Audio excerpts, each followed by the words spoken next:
7,6% des accidents du quotidien ont pour origine l'activité domestique. Assurance accident de la vie, la sécurité par tous les temps. Bonjour tout le monde, le mauvais temps est enfin derrière nous et on devrait pouvoir profiter du soleil pour tout le week-end. Côté température, elles sont encore un peu basses avec de 21 degrés au maximum. Demain nous serons le vendredi 5 août, nous fêtons les Abel et le soleil nous accompagnera de 6h10 à 21h04.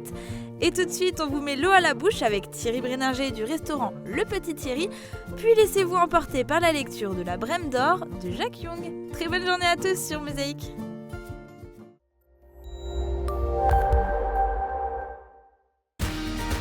« 34% des accidents du quotidien ont pour origine les loisirs et le jeu.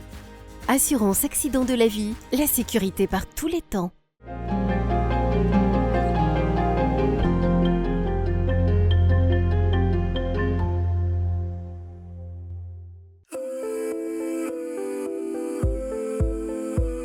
She wakes up in the morning with her head still full of dreams, remembering all what happened, all the things that might have been, but the dreams blown away. Thierry Bréninger, j'exerce à Sarreguemines, en bord de Sarre, dans mon restaurant qui s'appelle Le Petit Thierry depuis un certain nombre d'années. J'hésitais entre décorateur, pâtissier et cuisinier.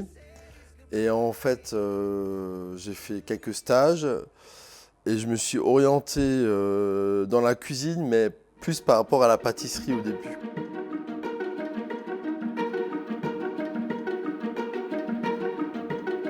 Je suis né ici et mes parents, ils ont exploité cet endroit pendant 40 ans. Et cuisine un peu bourgeoise, un peu... Et moi, je l'ai repris après, quoi. En fait, c'est plusieurs générations en plus. Ma grand-mère avait déjà ça, c'était un PMU. À l'époque, le café de la Sarre, il paraît que c'était le premier PMU de Sarreguemines. Alors c'est assez amusant, quoi. Et mon grand-père était épicier ambulant. En fait, avant, le restaurant s'appelait le Vieux Moulin, par rapport aussi à un moulin qui est situé en face et qui n'existe plus, quoi, qui a brûlé il y a quelques années. Donc avant, ça s'appelait le Vieux Moulin, donc c'est une entreprise familiale que j'ai repris.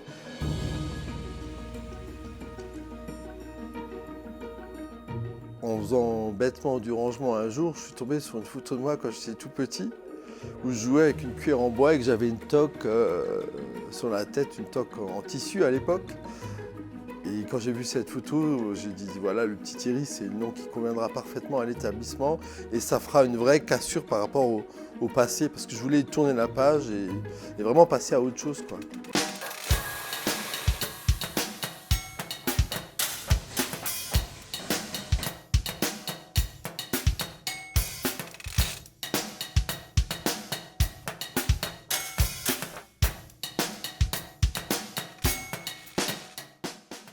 En fait, l'étoile, je voulais toujours l'avoir pour mes 30 ans. Je me suis battu, j'ai travaillé que dans des restaurants étoilés dans le passé.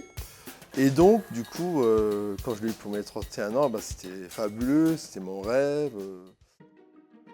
Janvier 2008, j'avais décidé de rendre mon étoile pour une nouvelle aventure, pour faire quelque chose de peut-être de plus accessible aussi. Et j'avais envie d'avoir des clients qui me correspondent, voire des plus jeunes même, et plus de liberté dans mes choix, en fait. C'est un peu ça, l'idée.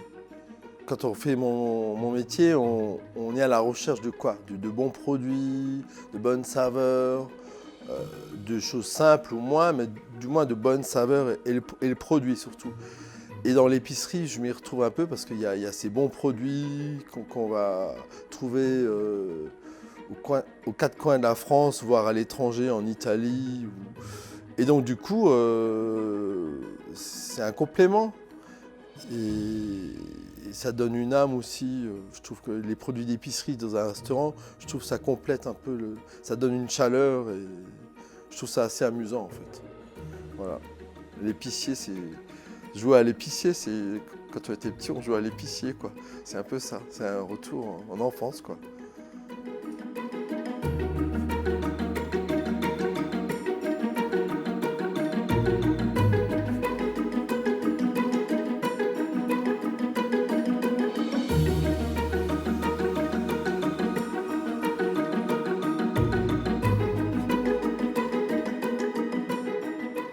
J'avais une épicerie fine pendant 8 ans et demi et un salon thé où on faisait des petits plats du jour, des tartines et évidemment de la pâtisserie pendant un certain temps. Et bon, écoutez, j'ai eu des petits soucis et donc du coup, j'ai dû faire un choix et je me suis reconcentré sur mon restaurant et du coup, on a développé ici, quoi. Il y a toujours un peu de nostalgie parce qu'en fait, c'était des créations.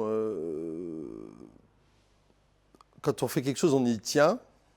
Et après, quand ça ne va pas toujours comme on souhaite, c'est vrai qu'il y a des petits regrets, mais on peut rebondir à tout moment, quoi.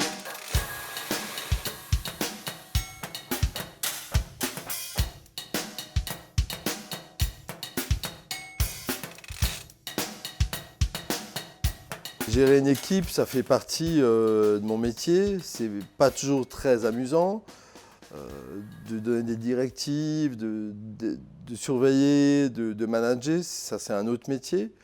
Mais effectivement, ça fait partie. Après, ce qui me passionne vraiment, c'est choisir les produits, élaborer les menus et le contact de la clientèle, raconter mes petites histoires. Ça, c'est le côté, je dirais... on est directement, il y a un jugement, il y a un avis sur ce qu'on fait, quoi. C'est instantané, quoi. C'est ça qui est intéressant, en fait. J'ai travaillé quand même chez des grands chefs étoilés. Notamment, j'ai appris mon métier chez Antoine Westermann à Strasbourg, au Burizel.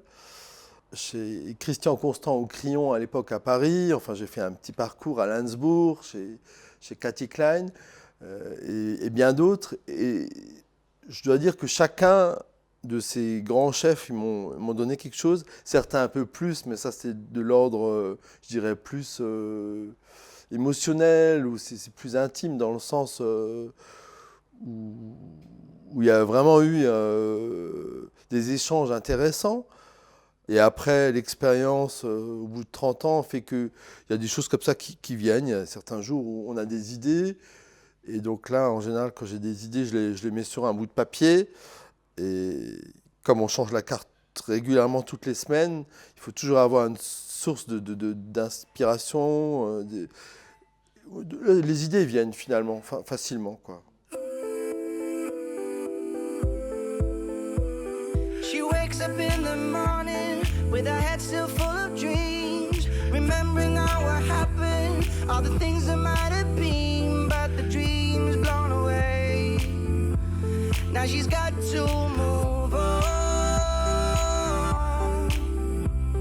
She walks into the kitchen, makes some tea and checks her phone for a message or a text, just a sign she's not alone. Je suis très anxieux, mais pas en cuisine, parce qu'en fait, on fait ce qu'on aime. Je travaille les produits que j'affecte, et à partir du moment que je travaille les produits que j'affecte, les clients, c'est plus les clients qui s'adaptent, c'est un peu égoïste, mais on fait les produits comme on le sent, avec les ingrédients qu'on sent, avec la garniture et tout. Et donc du coup, c'est les clients qui viennent découvrir nos plats, et donc oui, ça colle, je ne suis pas inquiet. Et après, les saveurs, on les connaît, les assemblages.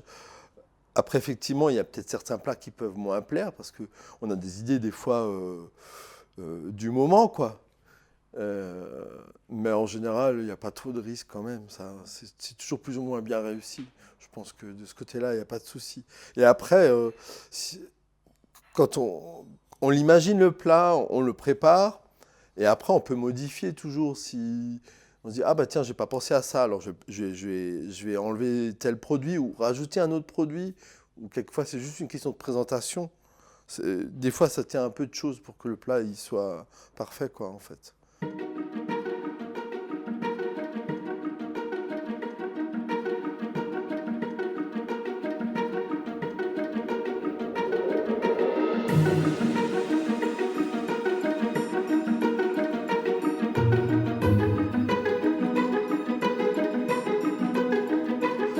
Les arts de la table, oui, parce que c'est l'art de recevoir. Quand vous accueillez des gens chez vous, vous dressez une belle table avec un beau nappage, la belle vaisselle.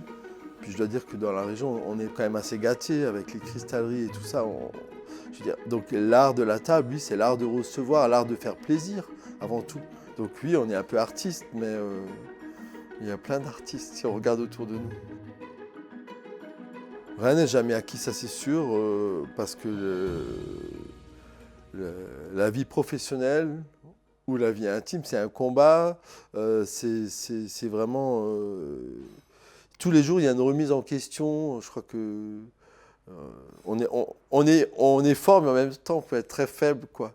Donc je crois que c'est un combat, oui, au quotidien.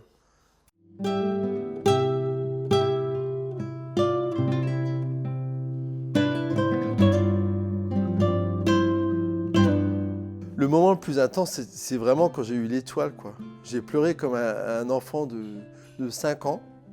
J'arrivais plus à retenir mes émotions parce qu'en fait, c'est la reconnaissance parmi les siens, quoi. Et on est conviés à des repas, et il y a nos aînés qui sont là, les tout grands, quoi. Et donc on se sent vraiment... on a l'impression d'exister aux yeux de nos collègues, et ça, c'est vraiment la reconnaissance, je dirais. Et ça ouvre des portes, et puis c'est une petite fierté. Il faut une fierté pour soi-même et une fierté pour son équipe, parce qu'on a réussi à fédérer une énergie, à fédérer des choses. Et on vit quand même la pression au quotidien. Moi, je suis un angoissé de nature. Je suis très angoissé, donc je mets beaucoup la pression, parce que j'aime bien les choses bien faites. Et quand on reçoit l'étoile, c'est vraiment l'aboutissement. On se dit, voilà, on a mis la pression, c'était pas toujours évident, mais il y a quand même un résultat et il y a une reconnaissance. Et ça fait plaisir, plus que tout.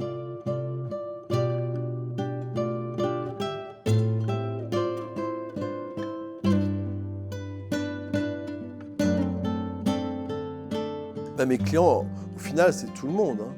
Mes clients, c'est les jeunes couples qui sortent pour la première fois en amoureux. C'est les gens qui ont envie de se faire plaisir pour un événement particulier. C'est les professionnels qui déjeunent ou dînent en affaires. Finalement, c'est un peu tout le monde. C'est les mamies et les papis qui se font plaisir le dimanche midi. C'est une clientèle très très variée, parce qu'en fait, la cuisine, comme beaucoup de choses, ça rassemble les gens. On se rassemble autour d'une table. On réunit plusieurs générations, comme faisaient nos grands-mères quand elles invitaient toute la famille. En fait, il y avait toutes les générations, et pour discuter des choses et développer, et pour se retrouver, quoi, en fait. C'est ça l'esprit d'un restaurant.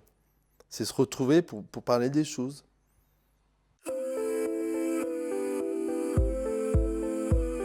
She wakes up in the morning with her head still full of dreams. Je voulais vraiment faire une terrasse parce que c'est dans la continuité, c'est un espace convivial.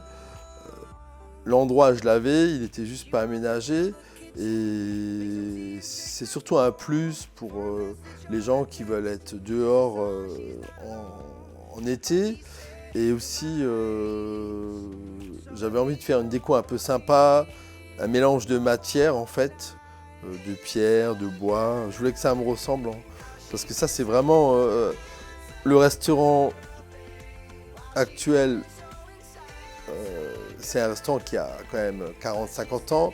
Donc les choses ont été modifiées au fil du temps, alors que la terrasse, c'est une pure création. Donc du coup, elle me ressemble encore plus que le restaurant, parce qu'il n'y avait rien, donc j'ai fait quelque chose. Donc c'est vraiment une création, et j'en suis assez content, quoi, assez fier. Des anecdotes, il y en a tellement. Dans un espace de vie comme un restaurant, il y en a tellement. C'est un endroit où les choses se passent, quoi. Où les choses se passent, et nous finalement on devient spectateur, quoi, de ce qu'on est spectateur, quoi, parce que les gens qui font vivre le restaurant, c'est évidemment les clients, et nous c'est comme une pièce de théâtre, quoi. Il se passe tous les jours des choses, c'est passionnant, c'est jamais pareil. Ah, si c'était à refaire, je referais, oui. Mais peut-être différemment. Peut-être plus petit, en fait. Parce qu'il faut dire que l'affaire est quand même assez grande. Peut-être plus petit, finalement, pour gérer un maximum de choses, quoi. J'aime bien que tout colle. Et on est quand même une belle équipe, donc c'est pas toujours évident. Mais je referais, mais plus petit. Ça, c'est sûr. On est une dizaine. À peu près moitié salle, moitié cuisine. J'ai des gens qui me suivent depuis très longtemps, en cuisine surtout. C'est une équipe assez jeune, pour la plupart. On fait des métiers vifs, donc comme en cuisine, c'est la chaleur, le feu. Donc voilà, c'est un peu comme ça, c'est le coup de feu. Et quand on est dans le stress, des fois, on est un peu excessif. Mais ça fait partie, tous les cuisiniers, ils sont un peu comme ça. Ils sont un peu toujours tendus, un peu sur le fil comme ça. Mais ça fait partie de notre métier. On aime le danger un peu, je crois.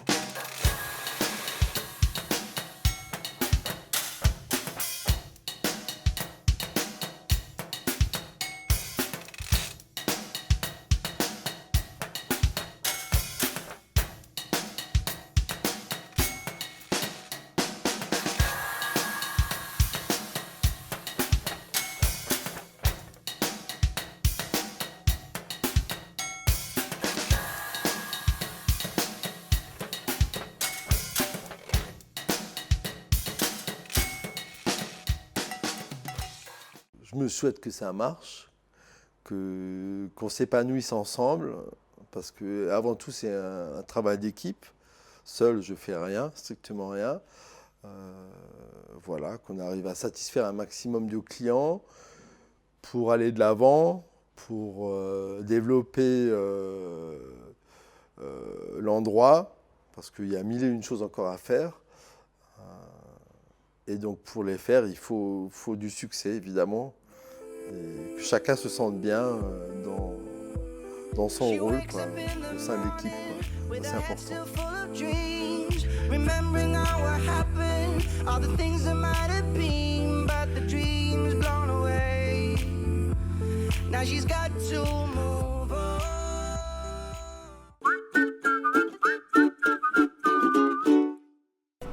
Quoi? Écoute mon chéri, tu as vraiment un problème d'audition. Ok, je vais demander l'addition. Quand on comprend de moins en moins bien, on finit par se couper du monde. Réagissez et testez votre audition gratuitement à la Passion de l'audition. Samedi 6 et dimanche 7 août, vous êtes invités à la Zwiebelfest à Hörmingen, la grande fête gastronomique de l'oignon. Vita Romana, 3 jours à l'heure romaine du 13 au 15 août au parc archéologique européen de Bliesbrück-Rheinheim. Site Moselle Passion du conseil départemental de la Moselle, le parc vous invite à découvrir des manœuvres de légionnaires, de l'archerie antique et des combats de gladiateurs. Le dimanche 14 août, ne manquez pas la nuit du feu dès 18h avec le spectacle Péplum de la compagnie La Salamandre.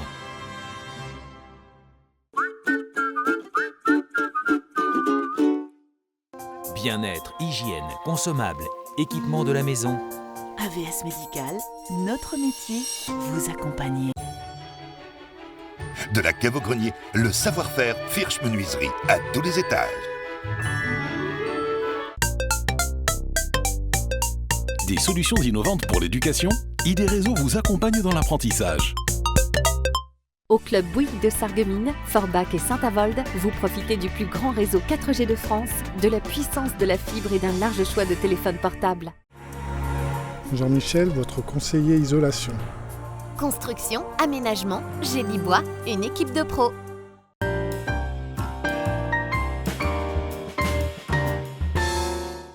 Né en Moselle, à Moyeuvre-Grande, il n'y a vécu que très peu de temps, 2 ans en réalité, avant de s'établir dans la région centre avec ses parents. Mais l'histoire familiale le ramène sans cesse à ses origines lorraines. Après une maîtrise en sciences économiques et une carrière dans la fonction publique, Jacques Young se consacre à ses 2 passions, l'écriture et la communication, en tant que chroniqueur dans une radio et correspondant de presse d'un hebdomadaire. C'est là qu'il commence à écrire son premier roman, La Brème d'or. Sélectionné au prix Erckmann-Chatrian, le succès est au rendez-vous. Jacques Young multiplie les conférences sur l'histoire de l'Alsace-Moselle et devient l'ambassadeur de notre histoire douloureuse. Une histoire complètement ignorée par les gens du Midi. Encouragé par ce premier succès, il réitère avec un second roman dont la sortie est prévue fin 2016. Bonjour à tous, un lieu que les gens de la région de Forbach et de Sarreguemines et de Sarrebruck connaissent bien, la Brème d'Or. Ce lieu est fort en symbole parce qu'il réunit la France et l'Allemagne, mais c'est aussi le titre d'un roman de Jacques Young, une saga familiale qui commence en 1872 et s'achève en 1947 et met en exergue toute la complexité de la Moselle. Jacques Young, bonjour. Bonjour à tous, bonjour Marianne. Donc vous êtes parti, vous avez quitté la Lorraine très tôt, à l'âge de 2 ans. Oui. Qu'est-ce qui vous a pris d'écrire un roman sur la Lorraine ? Alors pendant toute ma jeunesse, toute mon enfance, ma famille, dont une partie était restée dans la région, n'a cessé de me raconter leur histoire, toutes les choses qu'ils avaient vécues pendant de nombreuses années, pendant les différentes annexions, les grands-parents et puis même ce qui s'était passé avant. Et je constatais dans les régions où j'ai habité, différentes régions, que mes copains à l'école n'avaient pas d'histoire pareille. Leurs parents ne racontaient pas des choses pareilles. Et donc c'était un projet un peu de toute une vie. Je me suis dit, quand j'aurai le temps, quand je serai arrivé à l'âge de la retraite, eh ben, je vais mettre ça sur du papier. Et donc c'est ce que j'ai fait. J'ai mis 4 ans pour écrire ce roman et je me suis un petit peu dépêché parce qu'il y a encore des témoins qui sont encore en vie, mais malheureusement plus pour très longtemps. Donc je les ai un peu interviewés pour avoir des éléments concrets à mettre dans ce livre. Alors vous donnez des conférences en héros. Comment est-ce que les gens, les Français de l'intérieur, comme on dit par ici, accueillent ce livre ? C'est un petit peu difficile au départ. Maintenant, ce que je regrette un petit peu, c'est que c'est surtout les personnes âgées qui sont très intéressés parce qu'ils ont vécu cette période. Or, je voudrais que ça s'adresse un peu plus aux nouvelles générations, aux jeunes générations, pour faire passer le relais. Or, ça me paraît un petit peu difficile à faire. Par contre, une fois qu'ils ont assisté à ces conférences, une fois qu'ils sont venus, là, effectivement, ils sont ébahis de savoir tout ce qui s'est passé dans cette région. Ils n'en reviennent pas. Et ils voient l'Alsace et la Moselle d'une façon différente après ça. Guillaume Neveu, lui, est bavarois. Oui. Et lors de la guerre de 1870, les Bavarois, la Bavière, combattent aux côtés des Prussiens. Aux côtés des Prussiens, parce que le Kaiser voulait réunir tout le monde, tous les États allemands. Enfin, l'Allemagne n'existait pas encore, justement. Réunir tous ces États-là, et ça a été un petit peu la cause qui a déclenché la guerre de 1870, puisqu'ils voulaient un ennemi commun, c'était la France, c'était le meilleur moyen de s'unir contre cet ennemi commun. Et Napoléon III, l'empereur français, est un peu tombé dans le panneau. C'est un roman aussi très humaniste. En fait, il n'y a pas d'a priori, il n'y a pas de jugement. Exactement. Je n'ai pas justement refusé de prendre un jugement, de me mettre d'un côté ou de l'autre. Et ça commence par la force des choses, puisque mon arrière-grand-père était bavarois, et puis son épouse était parisienne. Donc évidemment, on ne peut pas déjà prendre position pour une nation ou une autre dans ces conditions-là. Et puis ça a commencé par la suite, hein, le roman raconte, la grand-mère qui était belge, que j'ai très bien connue, cette grand-mère-là. Donc on ne peut pas être ni pour l'un ni pour l'autre. C'est beaucoup. Et puis il y a quand même un certain tort partagé. C'est un petit peu différent pour la Seconde Guerre mondiale quand même, parce que là on avait affaire au nazisme, là ça a quand même évolué différemment.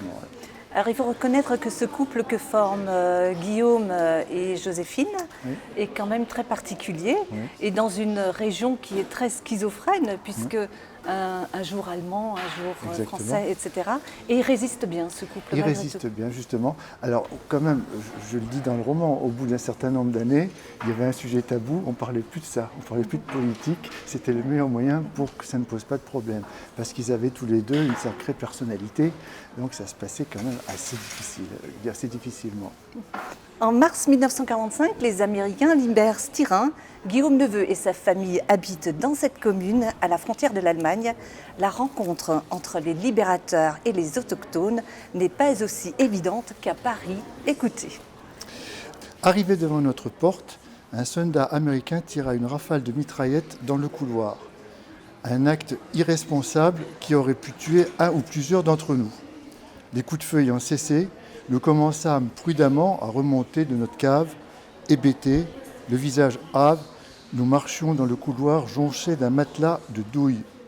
Un soldat nous dévisagea sans rien dire, nos mines éteintes, nos yeux profonds, nos joues creuses et notre peau terreuse avaient de quoi effrayer et surprendre ces jeunes libérateurs en pleine santé. Un second militaire dévala l'escalier de la cave pour s'assurer de l'absence d'ennemis. Rassuré, il prit une pomme parmi celles qui étaient entreposées, mais il manqua de chance, elle était pourrie. Sans doute fatigué par sa nourriture en boîte, le malheureux cherchait à consommer un produit frais. Son visage exprima sa déception et celui d'Emma marqua un léger agacement par ses méthodes de cow-boy. Mais le libérateur bénéficia des événements exceptionnels et ne se départit pas de son souvenir. Il était chanceux car en d'autres circonstances, Émile saisit une bouteille de schnapps et 4 verres, puis se rendit à la rencontre des 2 soldats. Ces derniers nous ont demandé mollement de boire les premiers. Ils nous considéraient comme des Allemands. Voilà. C'était un petit peu le drame de la région, de ne pas savoir exactement, les Américains débarquent ici, ne savent pas ce qu'ils ont affaire à des Allemands et des Français. Exactement. Alors, ce que je voulais ajouter, j'ai choisi ce passage parce que ça marque bien ma volonté de parler d'événements au quotidien. Les historiens peuvent dire, voilà, Styr a été libéré le 5 mars 1945, il y a eu des tués là, des combats dans telle rue et tout, mais l'exemple de ce soldat américain qui descend dans la cave, qui prend une pomme, ça c'est vrai, ça c'est ma grand-mère qui me l'a raconté, ça s'est effectivement passé comme ça. Et dans ce livre, c'est ce que j'ai voulu rapporter, c'est des témoignages concrets que les historiens ne pourront pas faire et que dans quelques années on ne pourra plus faire, puisque les témoins de cette période ne seront plus là pour le faire. Alors en l'espace de presque un siècle, les Mosellans ont changé 4 fois d'identité. Est-ce qu'on ne peut pas dire que le Mosellan souffre d'un déni d'identité justement ? À cette époque, oui. Je pense que maintenant, avec le temps, ça se passe mieux. Enfin, là, je ne connais pas trop bien la région, mais je pense que ça se passe mieux maintenant. Peut-être pas encore vraiment, parce que c'est vrai que le Mosellan, parfois, on croit encore que ça fait partie d'une région de l'Allemagne. Dans les autres régions de France, effectivement, là, on peut considérer qu'effectivement, ils sont un peu spéciaux là-haut. C'est vrai, ça, c'est possible. Finalement, ce changement de nationalité et d'identité permet aussi à ces habitants de s'adapter très facilement aux nouvelles situations. Tout à fait, là on le remarque bien dans le livre, et surtout ce que j'ai voulu montrer dans le roman, c'est que malgré toutes ces épreuves, il y a des périodes c'était quand même pas drôle à vivre, ils ont été heureux, les familles ont été heureuses, il y a eu des amours, des liens qui se sont créés, on a fait des enfants, voilà, on a vécu malgré malgré ça, ils ont été relativement heureux. Qu'est-ce qui différencie la première annexion de 1871 de celle de 1939 ? Alors, la seconde a été bien plus terrible, beaucoup plus courte, mais bien plus violente, puisque c'était les nazis. C'était plus les mêmes Allemands que ceux qui étaient venus à la première annexion. Et puis, il y a aussi un deuxième point, c'est qu'il faut bien remarquer, ça n'a pas été continu, ça n'a pas été un long fleuve tranquille, la première annexion. Il y a eu des pointes, par exemple en 1888, quand il y a eu les élections, là, il y a eu à la suite, comme les Mosellans ont voté majoritairement pour des protestataires, Bismarck s'est fâché et a fait tomber vraiment une chape de plomb, qui a vraiment une dictature qui s'est mise en place. Donc il y a eu des périodes avec des hauts et des bas. Et puis il y a eu le problème à la fin, tout à fait à la fin de la première élection, à l'arrivée de la guerre de 14, là, il y avait une ambiguïté. Est-ce qu'on voulait revenir en France ou pas ? Il y avait du pour, il y avait du contre dans les deux cas. Et puis par contre, à la fin de la Première Guerre mondiale, là tout le monde a voulu revenir français, parce qu'il y a eu les 4 années de dictature qui ont été extrêmement difficiles à supporter. Et donc là, il y avait très peu de gens, de Mosellans comme d'Alsaciens, qui auraient souhaité rester avec l'Allemagne. Puis il faut bien reconnaître aussi qu'on préfère toujours un peu aller dans le camp du vainqueur. Il faut dire que les Sarrois, par 2 fois, ont rejeté l'adhésion à la France. Oui. Comment vous expliquez aussi ça ? Ils n'ont peut-être pas tout à fait la même culture.